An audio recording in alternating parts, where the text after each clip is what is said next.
Hello everyone, কেমন আছো তোমরা সকলে? আশা করি খুব ভালো আছো। আমরাও কিন্তু খুব ভালো আছি। তো সকাল সকাল রান্না বান্না বসিয়ে দিয়েছিলাম, আর আজকে কিন্তু অনেক কিছু রান্না করছি, কারণ অনেক দিন পরে, প্রায় 6-7 মাস পরে বাড়িতে কিন্তু মা বাবা এসছে। আর মা বাবার সাথে এসছে কিন্তু বড় মাসি এসছে বাংলাদেশ থেকে।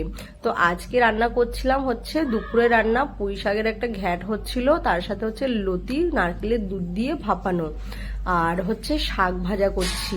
শাক ভাজার মধ্যে দেবো একটু বাদাম। তো শাক ভাজাটা এটা হচ্ছে দুপুরের মেনু, কিন্তু তার সাথে আছে টমেটো চাটনি। আর কিছু রান্না করেছিলাম সকালে খাবারের জন্য। তো অনেক দিন পরে বলতে এই মাসির ইন্ডিয়াতে প্রথম আসা হয়েছে। আর একবার নাকি এসছিল অনেক আগে, 1971, যখন দুই দেশের মধ্যে কিছু ঝামেলা চলছিল, সেই সময় নাকি দাদু দিদার সঙ্গে একবার এসেছিল, তখন অনেক ছোট ছিল। আর এই এসছে অনেক অনেক অনেক বছর পরে, প্রায় 40 বছর পরে মনে হয় এসছে আবার।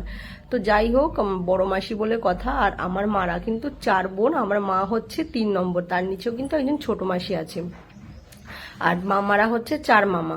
তো যাই হোক, ওনারা সবাই বাংলাদেশে থাকে, আর ইন্ডিয়াতে আমার মা আর একজন মাসি, মানে 2 বোন মিলে থাকে। আর আমার জেঠুর ফ্যামিলি, মানে আমার বাবার বাড়ির ফ্যামিলি দিক থেকে অনেকে কিন্তু আমরা মানে ইন্ডিয়াতে আছে। তো যাই হোক, এখানে কিন্তু কি কি রান্না করেছিলাম, আর এই একটা কাঁচকলা আলু আর এলোমিচা শাক দিয়ে তরকারি হয়েছিল, এটা সকালের জন্য। আর ডাল আর ভেন্ডি ভাজা, আলু সিদ্ধ, এটা হয়েছিল সকালের খাবার।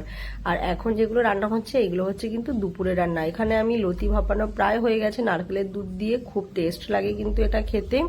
আর এখানে হচ্ছে শাক ভাজা, লাল আর সবুজ যে নোটে শাকটা হয় সেটা কিন্তু ভাজা হচ্ছে। শাকটা কিন্তু বাদাম দিয়ে খেলে কিন্তু অনেক টেস্ট লাগে। বেগুন আজকে পাইনি বাজারে, আর আজকাল এই গরম পড়ে যাওয়ার পর দিয়ে সমস্ত বেগুন কিন্তু পোকা পোকা বেরোচ্ছে। তো পোকা বেগুনগুলো আমার কিনতে একদম ভালো লাগে না, আর সেই বেগুনগুলো কাটলে যদি ভিতরে পোকা বেরোয় সেগুলো আমার একদমই ভালো লাগে না। তার জন্য বেগুনটা আর পাইনি সেরকম ভালো, আর আনা হয়নি। আর এখানে শাক ভাজা হচ্ছে, আর এখানে বসিয়ে দিয়েছিলাম কিন্তু আমি ভাতটা দুপুরের জন্য। আর সকালে দেখলে অনেকটা কিন্তু ভাত বেঁচে গেছিল। তো এই আর কি, তো এই হচ্ছে কিন্তু আজকে রান্না বান্না। যেহেতু মাসি এসছে, আর মাসি এসে কিন্তু আমাদের বাড়িতে অনেক খুশি। আর আমার না সত্যি কথা বলতে মাসির বা মামা বাড়ির কারো মুখই মনে নেই, কেননা আমরা সকলে ইন্ডিয়াতে জন্ম হয়েছে, আর সকলে কিন্তু মানে আমরা ইন্ডিয়ান। তো মাসি মামা এদেরকে কিন্তু আমার সেইভাবে কারোই কোনোভাবে মনে নেই ভালোভাবে। তো মাসিকেও আমি সেইভাবে আমার মনে পড়ে না যে মাসির মুখটা কেমন ছিল, কিন্তু অনেক বছর পরে দেখেছি।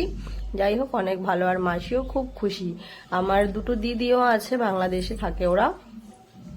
তো যাই হোক, এই যে এখানে বাদাম ভাজা করে রেখেছি শাক ভাজায় দেওয়ার জন্য। আর এই ডালটা কিন্তু সকালের ডাল, তো ডালটা অনেকটা রয়ে গেছিলো, একটু বেশি করেছিলাম। আর এখানে হচ্ছে শাক ভাজা, দেখতে পাচ্ছ শাক ভাজাটা আমি নিয়েছি, কত সুন্দর হয়েছে দেখতে। বাদাম দিয়ে শাক ভাজাটা কিন্তু খেতে খুব টেস্ট লাগে।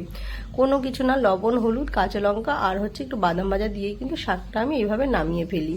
তো যাই হোক, আজকের এই ছোটোখাটো রান্না, ছোটোখাটো করে কিছু রান্না তোমাদের মাঝে শেয়ার করলাম। ভালো লাগলে লাইক শেয়ার কমেন্টের মাধ্যমে অবশ্যই জানাতে ভুলবে না। তো তোমরা সকলে ভালো থেকো, সুস্থ থেকো, সাবধানে থেকো। দেখা হবে আবার নেক্সট একটা ব্লগের সাথে। এই ছোট ছোট ভিডিওর সাথে দেখার জন্য তোমরা আমার এই চ্যানেলটা কিন্তু ফলো করে নিও, আর ইউটিউব থেকে দেখলে সাবস্ক্রাইব করে নিও। তো সকলে ভালো থাকো, দেখা হবে নেক্সট ব্লগে। তো বাই বাই। আর এখানে টমেটো চাটনি করেছিলাম পরে, সেটা কিন্তু দেখাতে ভুলে গিয়েছিলাম। এই যে ছিল টমেটো চাটনি। টমেটো চাটনিটা সবার শেষের দিকে করেছিলাম, তো তাই আর কি তোমাদের সাথে শেয়ার করা হয়নি আমার।